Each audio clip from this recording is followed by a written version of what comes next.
আমাদের জীবনের সবচেয়ে গুরুত্বপূর্ণ অংশটা হলো ছাত্র জীবন। ছাত্র জীবনের সবচেয়ে ইম্পর্টেন্ট ওয়াক্ত শৈশব থেকে ক্লাস 9-10 পর্যন্ত। এই টাইমে যারা মনোযোগ দিবে ক্লাসের প্রতি, সাবজেক্টের প্রতি, বিষয়ের প্রতি, টিচারের প্রতি মনোযোগ, মশা পিছন থেকে কামড়িয়ে মাংস খেয়ে অনেক দূরে বাসায় চলে যাবে, ওখানে গিয়ে সংসার করে বাচ্চা কাচ্চা উৎপাদন করবে, বাচ্চাদের একটা ইন্ডাস্ট্রি করে ফেলবে, ওখান থেকে তার নাতি পুতিরে আসবে, তখনও আপনি টেবিলে বসে থাকবেন, তখনও আপনার মনোযোগ থাকবে।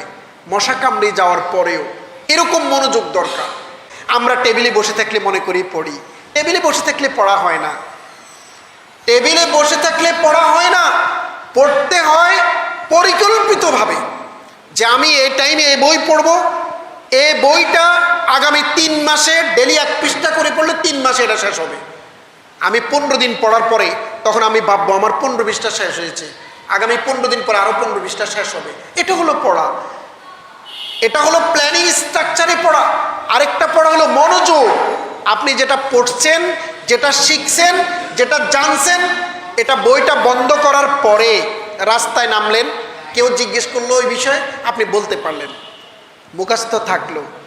হঠাৎ করে আপনি লিখলেন ওই বিষয়ে, আপনি লিখতে পারলেন। এটা হলো পড়া। পড়া মানে বইয়ের দিকে তাকাই থাকা নয়। আমাদের অভিভাবকরা অনেক সময় মনে করে বা ছেলে তো পড়তেছে, বিলকিস সে তো পড়তেছে, বিলকিস তো পড়তেছে না, সে তো বইয়ের দিকে তাকিয়ে আছে। তাকানো মানে পড়া নয়। পড়া মানে হলো আজকে পড়ছেন, 1 সপ্তাহ পর বলতে পারবেন, 3 দিন পরে রাস্তায় কেউ জিজ্ঞেস করলো বলতে পারবেন। এটা হলো পড়া। তো যখন আমরা কমিটেড হয়ে পড়ি, সিরিয়াসনেস নিয়ে পড়ি, স্বপ্ন according to year thinking, future plan, ওই অনুযায়ী যখন পড়ি, তখন ওই পড়ার ধার থাকে, ভার থাকে, মনোযোগ থাকে। আমি ডাক্তার হব, আমি বড় ইসলামিক স্কলার হব, ডক্টর জাকির নায়েক হব, তাহলে ওই মানের পড়াটা তো আমাকে পড়তে হবে। ধরেন একটা লোক চিন্তা করলো 10,000 টাকা বেতন পেলে সে খুব খুশি, তো যেদিন 9,000 টাকা বেতন পাবে সে বলবো ওয়াও, আর 1,000 টাকা বাকি, 500 টাকা বাড়লো, 9,500 টাকা, সে বললো আরে 9,500 টাকা তো পাইলাম। কিন্তু যেই লোকটা 50,000 টাকা তার টার্গেট, সে 10,000 টাকা পাইলে সে কি বলবে, আমার আরো 40,000 দরকার। সে 20,000 পাইলে তখন বলবে আরো 20,000 আমার দরকার। এজন্য স্বপ্ন দেখতে হয় অনেক হৃষ্টপুষ্ট, হ্যান্ডসাম, মোটা তাজা স্বপ্ন দেখতে হয়। স্বপ্নেরও একটা স্বাস্থ্য আছে। ফকিন্নি টাইপের, ট্যাবলেট টাইপের, বিগ মাগনে, এ টাইপের স্বপ্ন দেখলে স্বপ্ন হয় না। স্বপ্ন যখন আপনি অনেক বড় দেখবেন, তখন যে আউটপুটটা আসবে এটাও হাতির চাইতে বড় হবে। আর স্বপ্ন যদি দেখেন আমি ফুরকানিয়া মাদ্রাসা শিক্ষক হব, মসজিদের আমি পিয়ন হব, মুয়াজ্জিন হব, অথবা আমি একটা কারিয়ানা পড়ব, তাহলে আপনার স্বপ্ন তো ওরকমই হবে, পড়াশোনাও এ টাইপের হবে। এজন্য আল্লাহ রাব্বুল আলামিন, আমরা সবসময় জানি মিষ্টি খাওয়া সুন্নত, কিন্তু আমরা ফরজ সম্পর্কে আমাদের ধারণা নাই। আল্লাহ বলছেন কি, লাকাদ খালাকনাল ইনসানা ফি কাবাদ, আমি মানুষকে পরিশ্রম নির্ভর করে তৈরি করেছি। মানব সভ্যতার ইতিহাস পরিশ্রমের ইতিহাস। যে যত বেশি পরিশ্রমী সে তত বেশি সম্মানিত, সমাদৃত, সে তত বেশি ওই সমাজে, ওই কমিউনিটিতে অনিবার্য। পরিশ্রম সাংঘাতিক জিনিস। পরিশ্রম যত বেশি করা যায় তত আপনার সফলতা কাছাকাছি এসে যায়, হাতের নাগালে এসে যায়। আর পরিশ্রম করব না, ওই যে বামন হইয়া চাঁদের পানে হাত বাড়াইও না সখী গো, ওই গানের মতো হবে। যে খুব ছোট সে বলতেছে আমি চাঁদ ধরতেছি, তো চাঁদ ধরবে কিভাবে, এ তো বামন।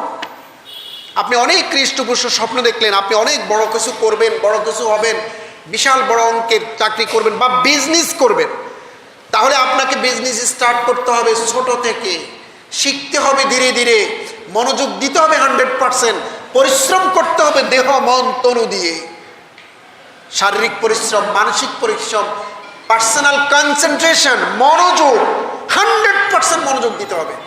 আপনি ব্যবসা করবেন, কাতুকুতু টাইপের কাজ করলে তো হবে না, যে দর্শি আসি নাই, আপনার টোটাল ক্যাশটা আরেকজনকে দিয়ে দিবেন, কর্মচারীকে দিয়ে দিবেন, মাল প্রোডাকশন কতটুকু যাচ্ছে, আসতেছে কতটুকু, লাভের পরিধি কেমন, লাভের গ্রাফটা কেমন, এটা অ্যানালাইসিস করবেন না তো ব্যবসা কি হবে?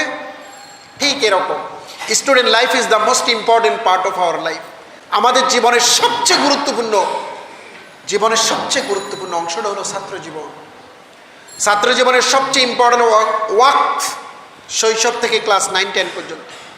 এই টাইমে যারা মনোযোগ দিবে ক্লাসের প্রতি, সাবজেক্টের প্রতি, বিষয়ের প্রতি, টিচারের প্রতি মনোযোগ, মশা পিছন থেকে কামড়িয়ে মাংস খেয়ে অনেক দূরে বাসায় চলে যাবে, ওখানে গিয়ে সংসার করে বাচ্চা কাচ্চা উৎপাদন করবে, বাচ্চাদের একটা ইন্ডাস্ট্রি করে ফেলবে, ওখান থেকে তার নাতি পুতিরে আসবে, তখনও আপনি টেবিলে বসে থাকবেন, তখনও আপনার মনোযোগ থাকবে মশা কামড়ে যাওয়ার পরেও। এরকম মনোযোগ দরকার। তাহলে দেখা যাচ্ছে পড়াশোনা কমে যায়। মনোযোগ বাড়লে পড়াশোনা কি হয়? কমে যায়।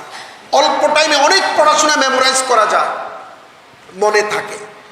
আর পড়াশোনা যদি আপনি মনোযোগ 100% না দিতে পারবেন তাহলে লং টাইম টেবিলে বসে থাকতে হবে, মুখস্থ হবে না, মনে থাকবে না, পড়বেন আবার ভুলে যাবেন। মনোযোগ সাংঘাতিক জিনিস। আমরা গল্পের ছলে যদি একটা ইউসুফ জুলেখা লাইলি মজনুর কথা এখন একটা গল্প বলি, দেখা যাচ্ছে একজনও ভুলবে না, সব মনে থাকবে। কেন? ওটা শুনতে ভালো লাগে, ওটার প্রতি আগ্রহ বেশি, এখানে প্রেম আছে, এখানে আরো অনেক ব্যাপার স্যাপার আছে। পড়াশোনাটাকে এরকম আমোদে করতে হয়, এরকম লোভনীয় করতে হয়, এরকম আকর্ষণীয়, হৃদয়গ্রাহী, মনোমুগ্ধকর করতে হয়, পড়াশোনার প্রতি প্রেম তৈরি করতে হয়। তাহলে দেখা যাচ্ছে আপনার খুব ইজিলি এগুলো মনে থাকবে। সফল মানুষ এবং ব্যর্থ মানুষের একটা প্রতিচ্ছবি বলি। জগতে সফল মানুষ কারা? যারা নেতিবাচক মানসিকতা পরিহার করতে পারেন তারা সফল মানুষ। রাস্তা দিয়ে হেঁটে যাচ্ছে, এই কিসে পড়ো? এই মাদ্রাসা পড়ি। এটাতে পড়ে কী লাভ, কী হবে? এই কিসে পড়ো? আমি বাংলায় অনার্স করি, ঢাকা কলেজ। বাংলা পড়ে কি করবা? মানে এই যে সাধারণ মানুষ সব সময় নেতিবাচকতা নিয়ে থাকে, নেগেটিভ বলবে। আপনাকে আপনার বিশ্বাসে অটল থাকতে হবে। বাংলা পড়ে ম্যাজিস্ট্রেট হয় নাই, ঢাকা ইউনিভার্সিটিতে অ্যারাবিকে পড়ে ম্যাজিস্ট্রেট হয় নাই, অ্যাডমিন ক্যাডারে যায় নাই, পুলিশ ক্যাডারে যায় নাই, বিভিন্ন বিসিএস ক্যাডার অফিসার হয়েছে। সুতরাং যে লোক আপনাকে আপনার সাবজেক্ট নিয়ে, কলেজ নিয়ে, প্রতিষ্ঠান নিয়ে, মাদ্রাসা নিয়ে নেতিবাচক মন্তব্য করতেছে, সে আসলে কিছুই করে না, সেও রাস্তা রাস্তায় হাঁটে। কথা কি বুঝে আসে? আমাদের আপনার যদি হুট করে রাতের 12টায় ফোন আসে, আপনি ফোন পাওয়ার পরে মনে করতেছেন, আরে বাড়িতে কোনো দুর্ঘটনা নয় তো, কেউ আপনার কাছে টাকা পাবে, সে এমনিতেই ফোন করছে, আপনি ফোন দেখে বলছে এই তো মনে হয় আমার কাছে টাকা পাইবে। এই যে নেতিবাচকতা, আমাদের সমাজের নেতিবাচক কর্মকাণ্ড।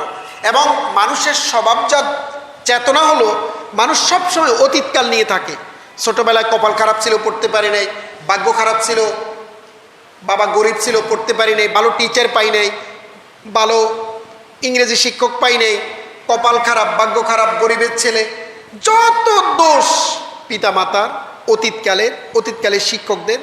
কিন্তু বর্তমানে তিনি কিছু করেন না, তিনি 6 ঘন্টা 7 ঘন্টা করে পড়াশোনা করেন না।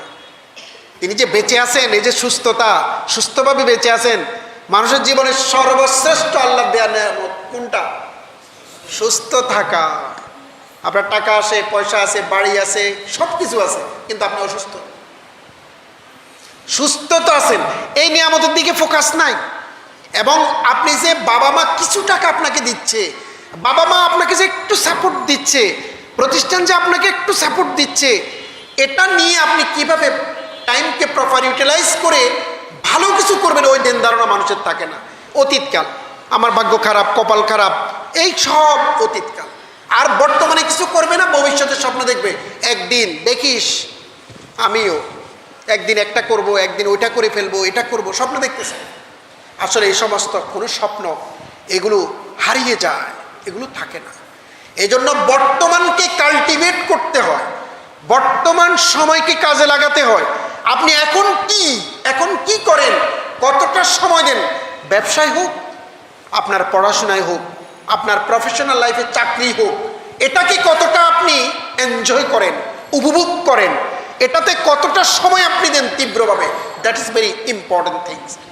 এজন্য নেতিবাচকতাকে পরিহার করতে হবে, যে আমি পারবো না, আমার দ্বারা হবে না, বাবা গরিব, বাবার টাকা নাই, এই সেই হয়েছে, বিভিন্ন ধরনের তালজাল কথাবার্তা, এটা না। আপনি পজিটিভ ভাবেন।